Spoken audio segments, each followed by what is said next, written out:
Can everybody hear me okay? As happens too often, Kyle gave me way too much credit.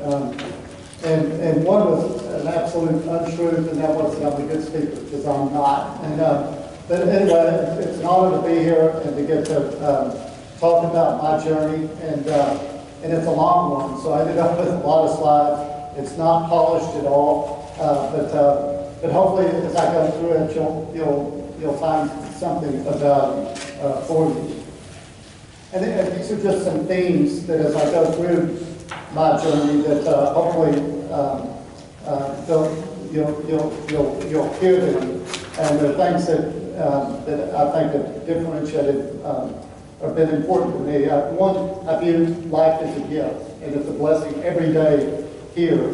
The other thing is that curses can be blessings, and blessings can be curses. And I'll talk a lot about that.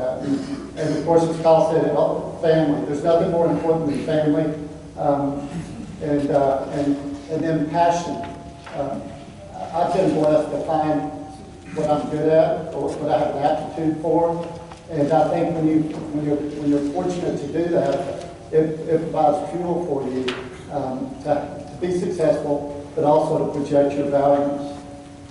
And I do think it's really important. I think a lot of people don't think enough about values and what's important. Our faith is so important to us, but I think it's beneficial to go beyond that and study philosophy. And as Kyle said, I've done that particularly with Ayn Rand, who I think is the preeminent philosopher of the modern era. And then role models and mentors have been really important to me. Hopefully all of you have some mentors, if not, find one, and hopefully you can be one for somebody else. And then the success that I've enjoyed is really about people. And really I've been fortunate to work with and hire a lot of people smarter than me, and they make me look a lot smarter than I am. That's the biggest reason for my success, I think. And then as Kyle kind of touched on, I think it's important for us to all think about what's our legacy. When we're gone, what's going to be left behind that people are going to remember. And I don't think people do that enough. So those are some themes that I'll go through. But I did grow up in Midland, and there were 6 of us children, and lived in a home like that. In fact, I lived in Ernie Gilkerson's old home, and that's how I met Ernie, and we ended up doing business later.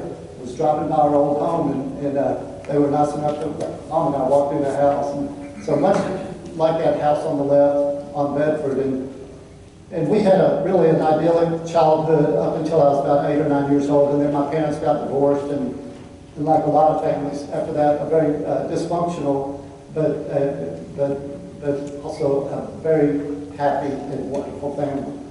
As Kyle said, our mother really stepped up. She had to enter the workforce and raised 6 kids all by herself, and she did an amazing job.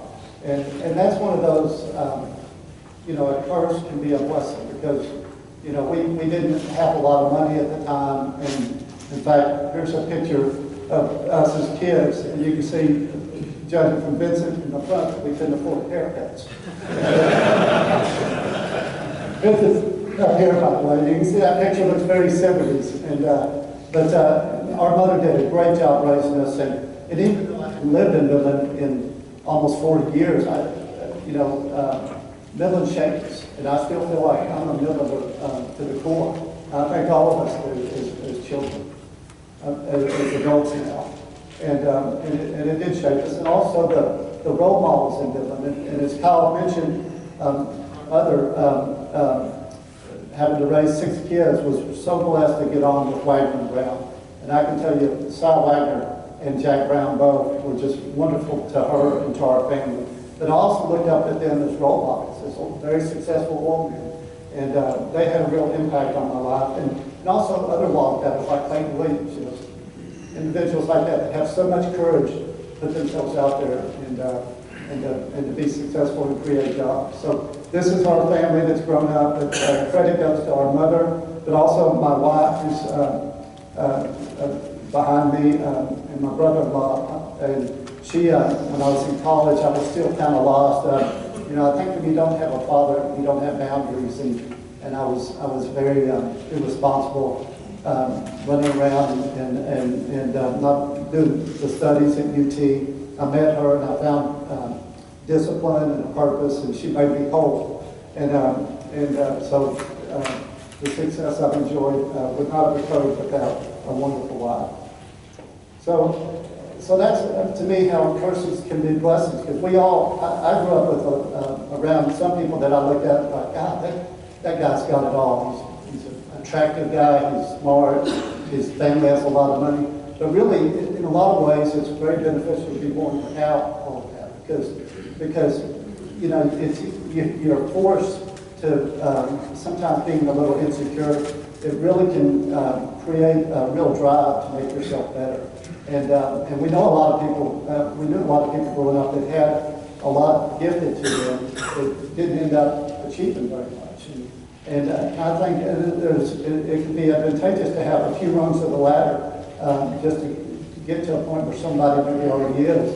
The worst thing is to be gifted something that you haven't earned. And so I think, and you look at guys like Harold Camp, he's one of the most successful independents I know. He was born in a house with dirt floors. And I think you see that with a lot of entrepreneurs. But again, family, I don't think there's anything more important than family.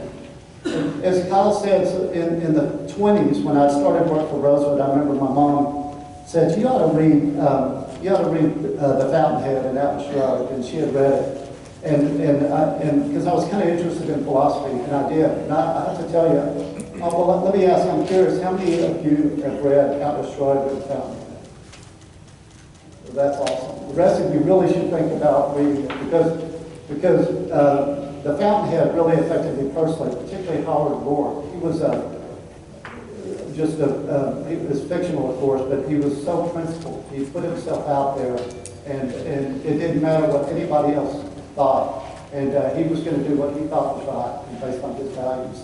And that's when it struck me that I was worrying too much about what other people thought. And instead, and in effect, as a result, I was putting a governor on myself and everything I did. And I remember there was a scene where Howard Roark put his name up on his door, set up his office as an architect, and put his name out there. And I thought, wow, that is bold, put your name out there. And so, in a way, he was a real role model for me, and that affected me.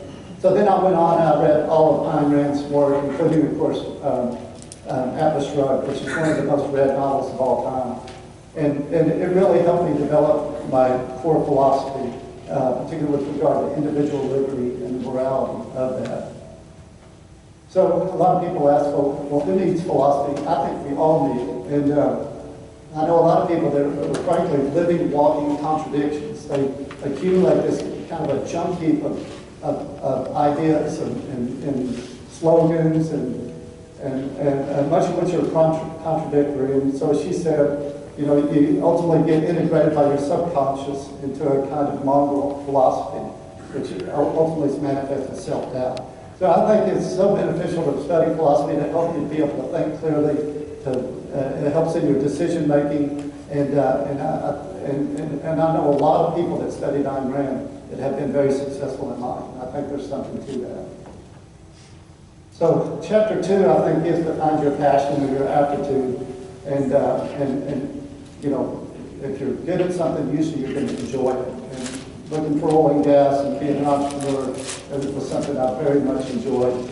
And then that does provide you the fuel to project your values. And I do remember in The Fountainhead, Howard Roark was studying architecture, but he was an original thinker, and that didn't mesh well with academia in the architecture school. So he said, I'm leaving. I'm going to go design projects. And this is a quote from the book, "My dear fellow, who will let you? That's not the point. The point is who will stop you." And that's the attitude that you have to have as an entrepreneur.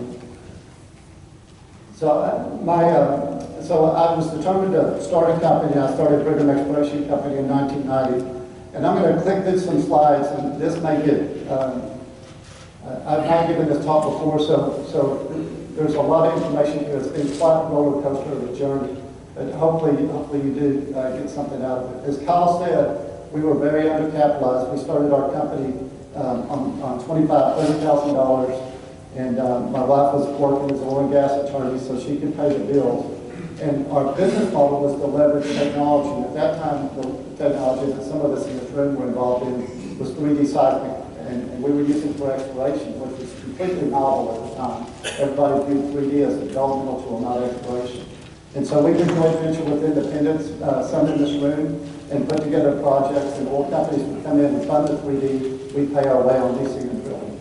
And thank goodness, we only had like 6 to 12%, but we hit on our first 11 wells in 91 and 92, 13 out of the first 14 going into 92. And that's when General Atlantic Partners came along and put $10 million of equity in our company. And that got the wheels under us. And they were outstanding private equity partners. So we got some notoriety at the time. We were on the cover of Oil and Gas Investor. And this picture helps me point out a couple of things. One, that's my wife behind me. You know, sometimes nepotism, nepotism also often is viewed very negatively, because it can be a terrible thing. If someone's gifted something that they have not earned, that is not good for anybody. But nepotism in family can be an awesome thing in business, because you share values, you have a trust, and it provided you, and that's so important. Anybody that we hire, I kind of look at it as two spheres. One is technical ability, and the other is values. You better share values, or it's not going to be a good long-term relationship. And certainly with family, you have the opportunity to share values. And my wife was our oil and gas attorney, and was on our board, and was integral in the early days of our company. And then behind me is Harold Carter, and he was my mentor. And I was so fortunate to meet him early in our career, and he's almost been like a father figure to me, and he's still on our boards and investing in our company. So I would encourage anybody here, if you can be a mentor to somebody, please do it. Or if you're young, if you can find a mentor, it is so beneficial, and it has been for me.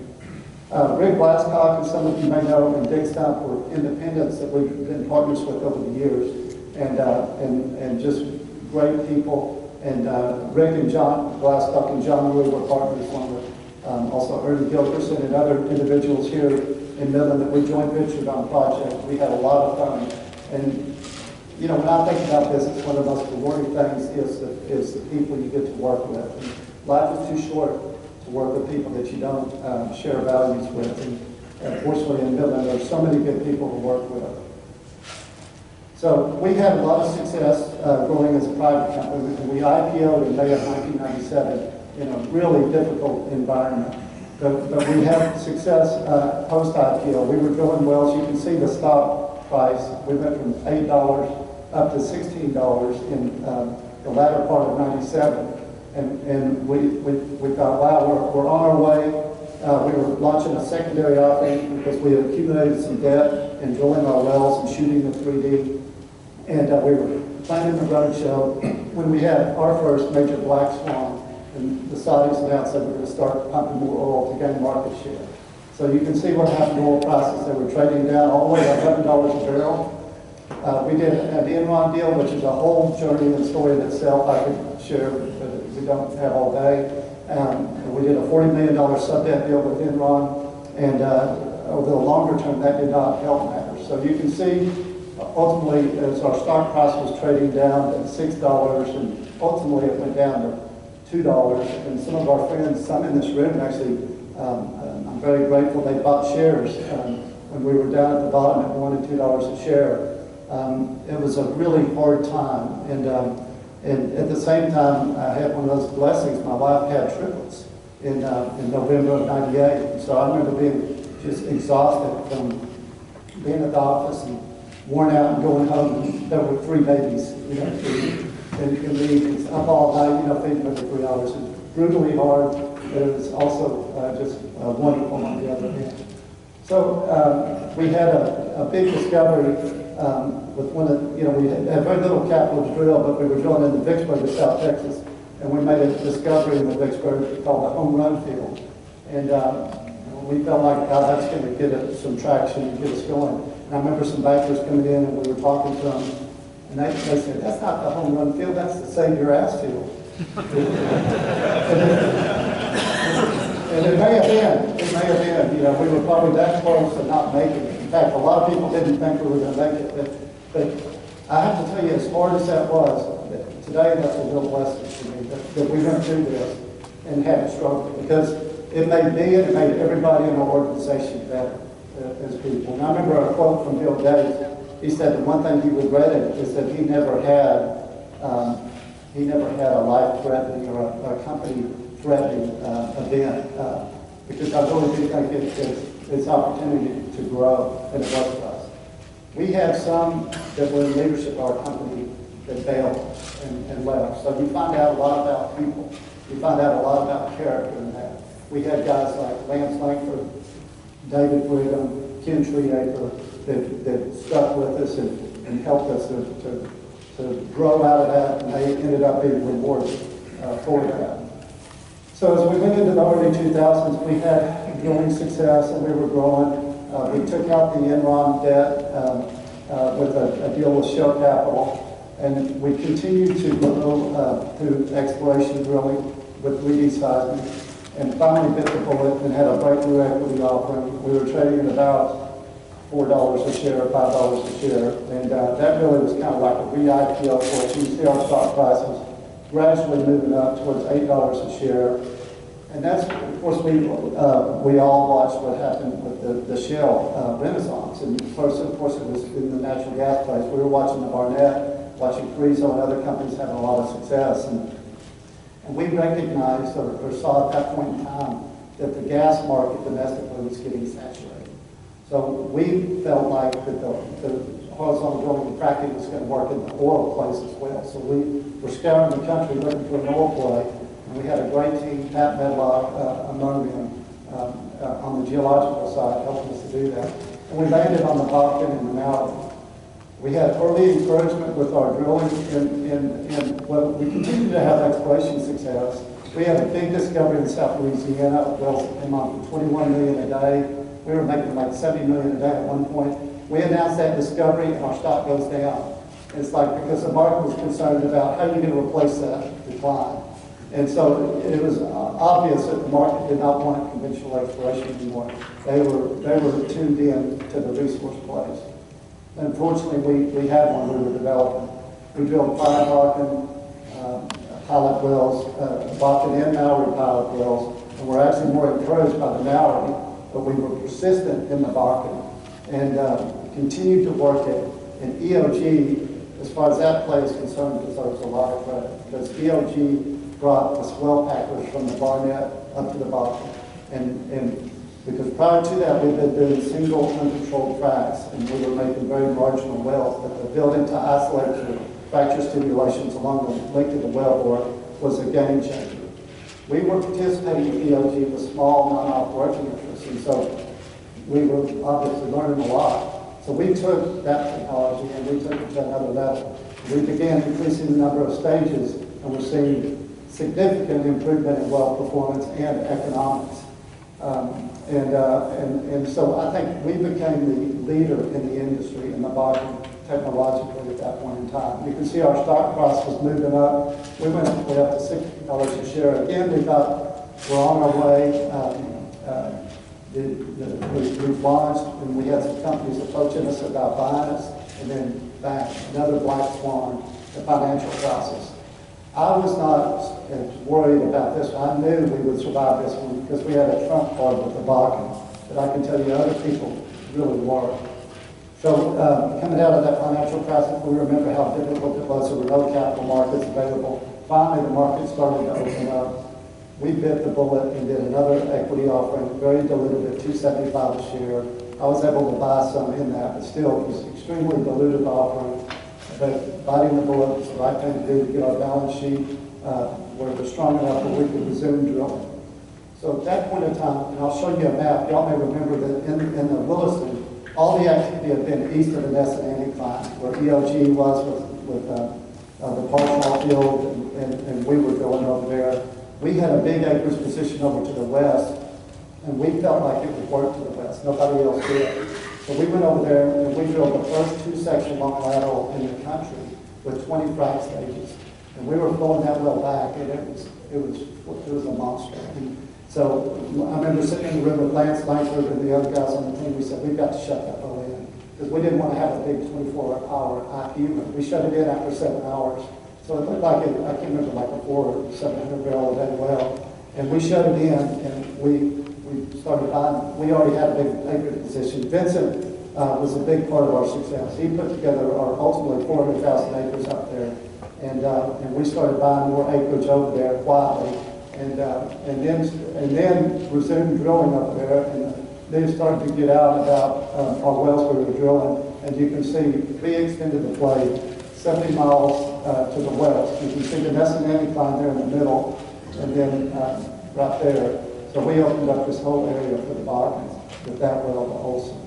And we went on to drill about 100 consecutive wells in the Bakken that averaged 2,800 barrels a day.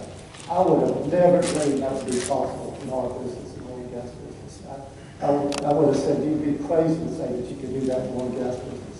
But we did it. And that's how the business has changed. It's truly remarkable what we've witnessed.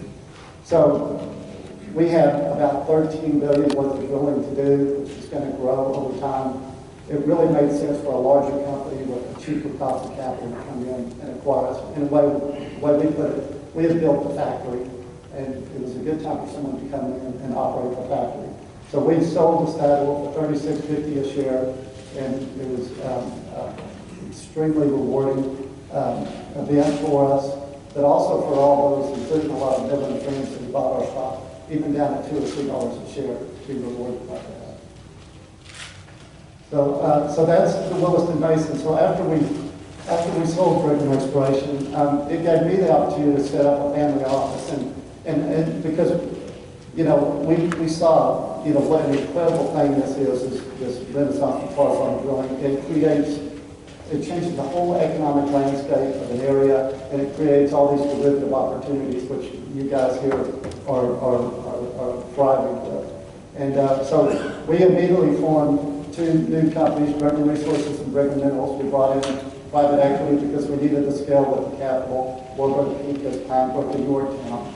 And then I also formed a couple other companies. I'd already been doing development, real estate projects, infrastructure in the Williston, and we're now doing them in the Permian as well, and also formed Atlas Water to try to pursue water opportunities. And then, as Kyle mentioned, also formed Anthem Productions, and go past this slide. And so I'll talk a little bit about that in a minute. Brigham Resources, Gene Shepard, Ken Triaker, Eric Hoover, Gene was the CEO. They did a great job with resources. I was chairman. And our geologist, Ed Parman and Ricky Cox, I know a lot of y'all know, they had the very extremely talented geologists saw that the Delaware Basin, the good rocks extended down into Pecos County. And so we began buying acres down there and building wells. And you can see what we did. In fact, we had 3 rigs running before oil prices came off, and we were at about 3,000 barrels a day. When oil prices dropped significantly, there was a debate about dropping the rig, and we said, no, we've got to keep that rig and move forward. And thank goodness we did, because we took our production with 1 rig from 3,000 to 9,000 barrels per day. So again, we had built a nice little factory there, and we were blessed that Diamondback came along. I can't imagine any better operator to come on and take that position. And they have a terrific asset there, and I know they're making the most of it. And I'm a very happy shareholder of Diamondback. So we sold for $2.5 billion Brigham Resources in 2016. Brigham Minerals is continuing to do extremely well. As Kyle mentioned, we're a little bit different mineral company than a lot of mineral companies. We are highly selective. If you think about it like real estate, we only buy real estate in Manhattan, River Oaks, Highland Park, the really best neighborhoods, and we're buying undeveloped properties and letting others develop it. So we're not buying in the suburbs.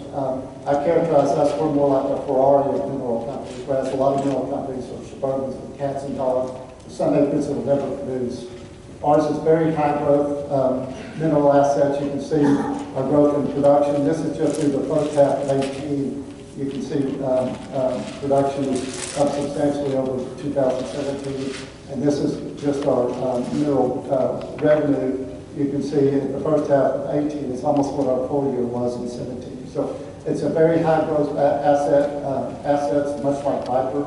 The difference is we're not operator or geographically constrained, we're only economics and return constrained. And so I'm really excited about it. I think this is a company that's extremely well suited to go public. And that's the most likely outcome for Brigham Minerals. As Kyle mentioned, he gave me too much credit for the movie projects because I got involved in these because I am such an Ayn Rand fan. I was a co-producer and executive producer, but I was involved a little bit more passively, but I was very actively involved in Model American. And it was a wonderful project, and I really enjoyed it. It is a true story about an incredible young man. I wish I had known him. But it is a movie. If you haven't seen it, I recommend you show it to your whole family. It scored higher than Moody and Hoosiers. Unfortunately, we have very, very poor distribution, and we came out the weekend of the Paris attacks where the box office was down very substantially. And opening weekend for a movie is like your IP on the well. You know, it's a big decline after that, particularly if you don't have the big IP. So, but it's a wonderful movie, and I'm very proud of what we did there. So chapter 4 in the last chapter. So we sold resources, and minerals is likely to go public. But we formed, the Permian is just so special. And so I'm going to talk about Brigham Exploration 2 and out of sand real briefly. And I'm preaching to the choir because y'all know, even relative to the Bakken, the Permian is just in a league of its own. So all of you are so fortunate to be out here. And it's a game changer, of course, not just for us in West Texas, but for the country, and I think for the world. We're going to be exporting freedom. It's incredible what's happened with production. It's tripled out of the Permian. I think it will double again. It's going to be amazing to watch over the next 10 years to see what happens out here. And you guys, everybody keeps doing better and better. This is the well performance, the technology. My view is we're still in the early to mid innings out here. I figured out how to optimally drill and complete these wells, and we're going to get more and more efficient, particularly thanks to local sand. This is our non-op position, which is growing in the Delaware Basin. And we're a small company, but we're growing. We're doing this all with internal capital, and now we're closing on a round of institutional capital. It's not private equity, it's institutional capital. And then out of the sand, one of the blessings of growing up in Midland and having all the relationships is you get exposed to the flow, and friends of ours have put together acreage on the Kermit Dune and called us, and we worked it up, and we of course have lived it in terms of we have doubled our EURs by increasing our profit loading in Reeves and Pecos County. We did not see a breakup. We thought there was room to run with the profit loading without sand being utilized. So we were willing and able to move quickly on this opportunity. You can see this picture. We're unusual for out of sand. This is an organic project founded by former Midlanders and Midland independents, and funded by strategic investors. There were a lot of them Midlanders. There were 40 strategic investors, primarily energy entrepreneurs, in out of sand. It's not private equity. We don't have the legacy mines in Illinois and Wisconsin that are being disrupted by the Permian sand. We will be the only, and I think the dominant Permian sand producer. And here's why we're dominant. You can see we were fortunate after Steve Cole and Hal Rasmussen were tying up this dune, and now they're equity partners in Atlas Sand, as opposed to taking a check for that. And we went down to the Sealy Smith Foundation and tied up the Monacan. So we like the fact we have the bookend sand mines to be a reliable provider of sand to the northern Delaware, northern Midland, and southern Delaware and southern Midland basins. The scale provides us some real exciting opportunities logistically. Over time, it'll become more apparent, and it'll further differentiate us from our competition out there.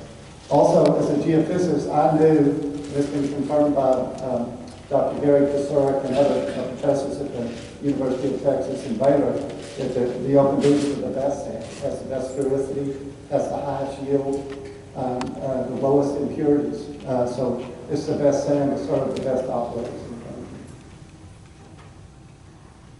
So this is our first facility at Kermit is up and running, and it's at full capacity. In fact, Hunter Wallace and John Turner, Hunter's the COO, have done an amazing job assembling talent, from the best talent from the mighty competitors. And you can see we had, I think we're probably the only plant that came online on schedule and faster than anybody else did. And our design has some unique attributes that differentiate it from the other mines. Our goal is built to last. This is a sand company that should be around. We have 100 years worth of sand reserve to provide for the industry out there. And a great team development. And Russell and Travis are both here. If you don't know them, please introduce yourself. We've got a great team in Dallas. All of our companies, we strive to be good stewards of the land and of the community. In Williston, we invested in the parks and with the firemen, and we were on boards, etc. Same thing in West Texas. We invested in preservation of some land. In the case of the lizard, we've invested significantly in the science on the lizard. We've done 2 biological assessments on the Kermit dune. And the third was also done by High Crush. We don't have any lizards. We don't have any shinnery oak, which is what the lizard needs to live on. But we also are doing set-asides, record set-asides. We're going to have 17,000 acres of set-asides for the lizard. So we think we can provide a net benefit and mitigate the risk for the industry of listing the lizard, which nobody wants. So that's kind of a run through. That's my current chapter. You know, it's Brigham exploration. It's out the sand, and it's out, and some other smaller activities.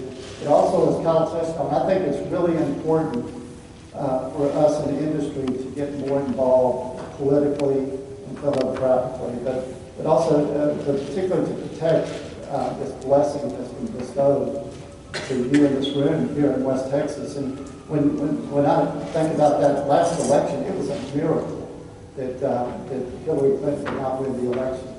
One of the things Kyle and I and Tim Dunn and others and Rick and others, the TPPF and Kevin were involved in fighting against the Clean Power Plant. It would have been a disaster for the oil and gas industry. And then Hillary got elected, that would be reality today. So we are so fortunate that it did, but it just shows. Reagan said we're one generation from losing our freedom. We're really one election away from losing our freedom and losing all these blessings. You know, in our industry, we tend to be nose down and wanting to find oil and gas and create jobs. But we've got to get our head up, and we've got to get active, or we're going to lose it. I mean, you look at the polling and the young people, they do not appreciate what you guys are doing here, and it's all at risk. I've got a video here. We have a project that, as Kyle touched on, called Light Power. And it's to do just that, to get engaged and to change hearts and minds about oil and natural gas. I don't know if it'll play or not, but let's give it a try. Let's see, figure out how to move the cursor.